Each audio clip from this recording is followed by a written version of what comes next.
अभी अभी की सबसे बड़ी खबर में दोस्तों हम आपको बताएंगे कि उत्तर प्रदेश में विधानसभा उपचुनाव का बजा बिगुल। सपा कांग्रेस ने नियुक्त किए प्रभारी, 10 सीटों पर होने जा रहा है बड़ा खेल। इसी प्रकार दूसरी बड़ी खबर में आपको बताएंगे कि महाराष्ट्र और हरियाणा में अलग अलग होंगे विधानसभा चुनाव, क्यों लग रहे हैं ऐसा कयास और भाजपा को सुनकर के उड़ गया है नींद। इसी प्रकार तीसरी बड़ी खबर आपको बताएंगे कि बिहार का सियासी पारा बढ़ाएंगे राहुल गांधी, साल के अंत में करेंगे महारैली, प्लानिंग में जुटी प्रदेश कांग्रेस। जी हां दोस्तों, और इसी प्रकार चौथी बड़ी खबर आपको बताएंगे कि हिंदू और अन्य अल्पसंख्यकों की सुरक्षा सुनिश्चित करे बांग्लादेश की अंतरिम सरकार, प्रियंका गांधी ने की बड़ी अपील। और इसी प्रकार पांचवी खबर में आपको बताएंगे कि अखिलेश यादव ने फिर चला दलित कार्ड, उपचुनाव में सीएम योगी के सामने होंगे सपा के दो धुरंधर, केशव मौर्य को यह नेता देंगे चुनौती। तो दोस्तों यहां पर उत्तर प्रदेश में होने जा रहा है उपचुनाव और बड़ा खेल फिर से करने जा रही है इंडिया गठबंधन। आपको क्या लगता है कि आपकी बार उत्तर प्रदेश में भी उपचुनाव में कौन सी सरकार जीतेगी, इंडिया वर्सेस एनडीए? कमेंट में जरूर बताइएगा।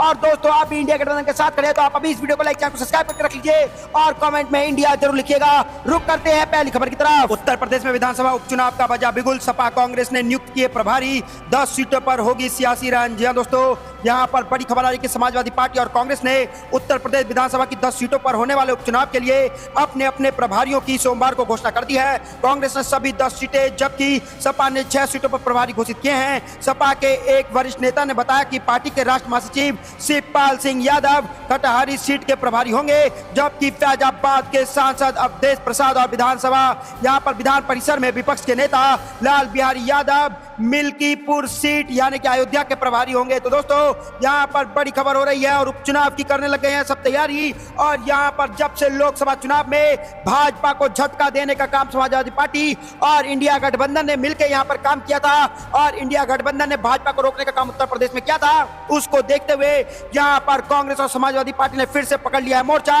और उत्तर प्रदेश में विधानसभा के उपचुनाव होने हैं क्योंकि कई विधायक जो लोकसभा लड़े थे वहां पर जीत गए थे, तो वहां की विधानसभा की सीटें जो हैं वो खाली हो गई, रिक्त हो गई और उनका उपचुनाव होना है। और दोस्तों इस उपचुनाव को देखा जा रहा है 2027 के विधानसभा चुनाव के तौर पर, क्योंकि अगर इस उपचुनाव में इंडिया गठबंधन या समाजवादी पार्टी और कांग्रेस पार्टी भाजपा को रोकने में कामयाब हो जाती है तो यह माना जा सकता है कि 2027 में बड़ा खेल होगा और यहां पर भाजपा को लग सकता है बड़ा झटका। तो दोस्तों उत्तर प्रदेश में होने जा रहा है बड़ा खेल और उपचुनाव की घोषणा कभी भी हो सकती है और यहां पर बिगुल बजाया जा चुका है और सपा और कांग्रेस नियुक्ति कर चुके हैं अपने प्रभारी और 10 सीटों पर होने वाला है सियासी रंज। जी हां दोस्तों, ये 10 सीटें उत्तर प्रदेश की जो हैं वो बहुत महत्वपूर्ण है, एक तरफ इंडिया गठबंधन के लिए भी, दूसरी तरफ भाजपा के लिए भी। तो दोस्तों आपको क्या लगता है कि उत्तर प्रदेश चुनाव में किसकी जीत होगी, इंडिया वर्सेस एनडीए? कमेंट जरूर बताइएगा। वीडियो को लाइक जरूर करिएगा। रुक करते हैं अगली खबर की तरफ। महाराष्ट्र और हरियाणा में अलग अलग होंगे विधानसभा चुनाव,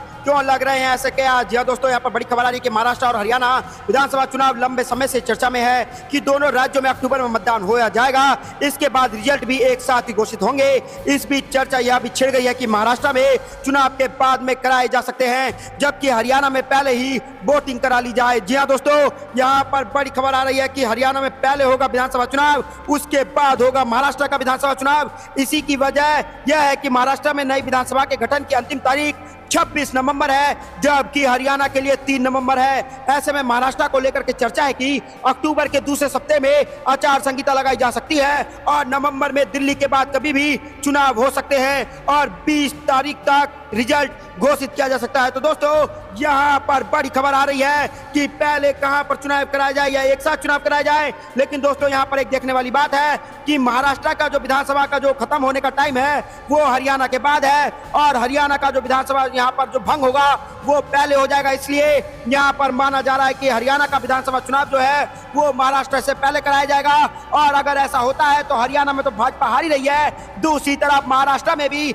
इंडिया गठबंधन बड़ा खेल कर देगी क्योंकि जनता को यह एहसास करवाने लगेगी इंडिया गठबंधन कि भाजपा ने कोई काम नहीं किया, इसलिए वो लोकसभा हारी, इसलिए हरियाणा का विधानसभा हारेगी। और अगर भारत यहाँ पर इंडिया गठबंधन भाजपा को यहाँ पर हरा देती है हरियाणा में तो महाराष्ट्र में एक यहाँ पर संकेत जाएगा कि भाजपा को रोकने के लिए इंडिया गठबंधन एकजुट है और रोकने का काम भाजपा को कर रही है। तो दोस्तों यहाँ पर होने जा रहा है बड़ा खेल और अगर टुकड़ों में होता है चुनाव। हरियाणा में अलग चुनाव होता है, महाराष्ट्र में विधानसभा चुनाव अलग डेट पर होता है। तो यहाँ पर भाजपा के लिए हो सकता है बड़ा नुकसान की बात और इंडिया गठबंधन कर सकता है बड़ा खेल। तो दोस्तों आपको क्या कुछ लगता है कमेंट जरूर बताइएगा, इस वीडियो को लाइक जो करिएगा। रुक करते हैं अगली खबर की तरफ। बिहार का सियासी पारा बढ़ाएंगे राहुल गांधी, इस साल के अंत में होगा महारैली, प्लानिंग में जुटी प्रदेश कांग्रेस। जी दोस्तों, अगले वर्ष होने वाले विधानसभा चुनाव से पहले बिहार में कांग्रेस ने शक्ति प्रदर्शन का मंशा रखा है और यह शक्ति प्रदर्शन महारैली के माध्यम से हो सकता है। बहुत संभव है कि सितंबर अक्टूबर में महारैली हो। वर्षा ऋतु का समापन हो जाने के कारण सितंबर अक्टूबर में ना अधिक गर्मी रहेगी ना अधिक ठंडा। चूंकि यह एक महारैली होनी है इसलिए उनके पटना के गांधी मैदान में होने की संभावना प्रबल है। तो दोस्तों आधिकारिक रूप से कांग्रेस इसकी घोषणा नहीं कर रही है, लेकिन अंदर खाने के इसके लिए यहाँ पर पृष्ठभूमि बनाई जा रही है। तो दोस्तों यहाँ पर बिहार में यहाँ पर टेंशन देंगे एनडीए को, नीतीश कुमार को और भाजपा को, और यहाँ पर प्रियंका गांधी को भी आमंत्रित किया जा सकता है। और लोकसभा चुनाव में उनकी जनसभा में की बड़ी मांग थी, लेकिन दूसरे प्रदेशों में व्यस्तता के कारण वह बिहार नहीं आ सकी थी। तो दोस्तों यहाँ पर अब बिहार का मोर्चा संभालने के लिए राहुल गांधी को किया जा रहा है तैयार। और सिर्फ राहुल गांधी नहीं, राहुल गांधी, प्रियंका गांधी, मल्लिकार्जुन खड़गे, सोनिया गांधी, बड़े बड़े नेता जो हैं उन सबको बिहार में यहाँ पर रैली करवाएंगी, महारैली होगी। और यहाँ पर जो है अगले साल जो विधानसभा चुनाव बिहार में होना है, इसको लेकर के कांग्रेस अपने बेस को बिहार में मजबूत करने के लिए जुटी हुई है और बिहार में हो सकता है बड़ा खेल। और अगर लालू प्रसाद यादव के साथ या कहे कि आरजेडी के साथ अगर कांग्रेस गठबंधन कर लेती है, गठबंधन के साथ चुनाव लड़ती है बिहार में, तो जेडीयू और भाजपा यानी कि एनडीए को यहाँ पर लग सकता है बड़ा झटका। और नीतीश बाबू को घेरने के लिए जहां तेजस्वी यादव बिहार में बार बार नीतीश बाबू को घेर रहे हैं, वहीं दूसरी तरफ अब राहुल गांधी भी मोर्चा संभालने गए हैं और इस साल के अंत तक महारैली करके नीतीश कुमार और एनडीए की टेंशन बढ़ा सकते हैं राहुल गांधी। क्योंकि विपक्ष के नेता जब से राहुल गांधी बने हैं तब से सड़क से लेकर सांसद तक मोदी सरकार को घेरने का अगर कोई काम करते हैं तो वो राहुल गांधी कर रहे हैं। तो दोस्तों आपको क्या लगता है कमेंट जरूर बताइएगा, इस वीडियो को लाइक जो करिएगा। रुक करता अगली खबर की तरफ। हिंदू और अन्य अल्पसंख्यकों की सुरक्षा सुनिश्चित करे बांग्लादेश की आंतरिक सरकार, प्रियंका गांधी की अपील। जी दोस्तों, इस वक्त की सबसे बड़ी खबर आ रही है कि यहाँ पर कांग्रेस महासचिव प्रियंका गांधी वाड्रा ने बांग्लादेश में अल्पसंख्यकों पर हमला की खबरों को लेकर के चिंता जताई है। उन्होंने उम्मीद जताई है कि मोहम्मद यूनुस के नेतृत्व वाली अंतरिम सरकार हिंदू, ईसाई और बौद्ध धर्म को मानने वाले लोगों की सुरक्षा व सम्मान सुनिश्चित करेगी। उन्होंने यह भी कहा कि किसी भी सभ्य समाज में धर्म, जाति, भाषा या पहचान के आधार पर भेदभाव, हिंसा और हमले अस्वीकार्य है। तो दोस्तों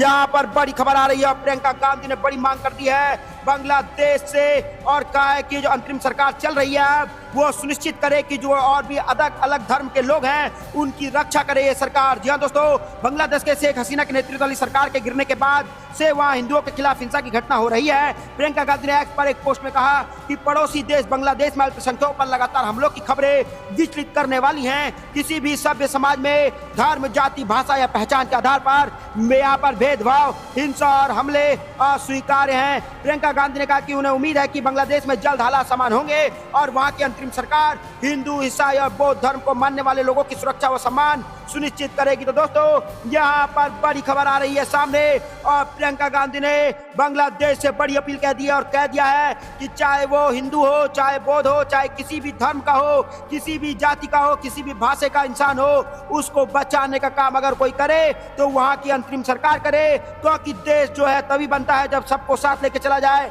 ना कि एक धर्म के लोगों को। तो दोस्तों यहाँ पर बांग्लादेश में बड़ी अपील कर दी है प्रियंका गांधी ने और यहाँ पर बड़ा खेल कर दिया। आपको क्या लगता है दोस्तों कि इस हिंसा को जल्द से जल्द बांग्लादेश की सरकार को रोकना चाहिए और अल्पसंख्यकों पर हमले को जल्द से जल्द रोकना चाहिए? आपको जो भी लगता है कमेंट में जरूर बताइएगा।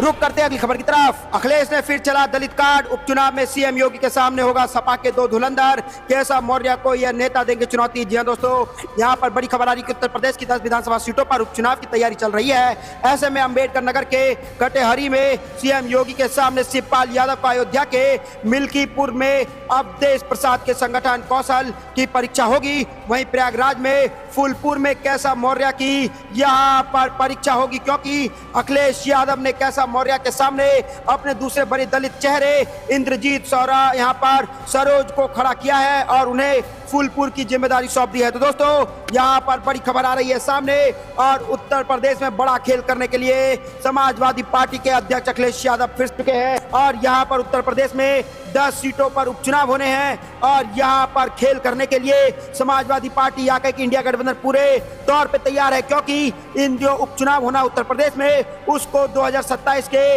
विधानसभा चुनाव से जोड़ा जा रहा है। और यहाँ पर ये देखने वाली बात होगी कि कौन सी पार्टी खेल करती है, क्योंकि अगर ये उपचुनाव में भाजपा को हराने में कामयाब रहे इंडिया गठबंधन तो उत्तर प्रदेश 2027 में बहुत तैयारी के साथ भाजपा को उतरना होगा, क्योंकि इंडिया गठबंधन ने जैसे लोकसभा में परिणाम दिए हैं वैसे अगर उपचुनाव के विधानसभा चुनाव में विधानसभा चुनाव में यहाँ पर अगर उपचुनाव में कुछ खेल कर देती है इंडिया गठबंधन तो भाजपा के लिए एक बड़ा नुकसान साबित हो सकता है। और राज्य 2027 में उत्तर प्रदेश में विधानसभा चुनाव होने हैं, उसमें बड़ा खेल हो सकता है और उत्तर प्रदेश में भाजपा को रोकने का काम अगर कोई कर सकता है तो फिर वो इंडिया गठबंधन कर सकता है। तो दोस्तों यहाँ पर उत्तर प्रदेश में उपचुनाव को देखना होगा और हो सकता है यहाँ पर बड़ा खेल। आपको क्या लगता है कि उपचुनाव में किसकी जीत होगी? एनडीए वर्सेस इंडिया क्या रिजल्ट होगा?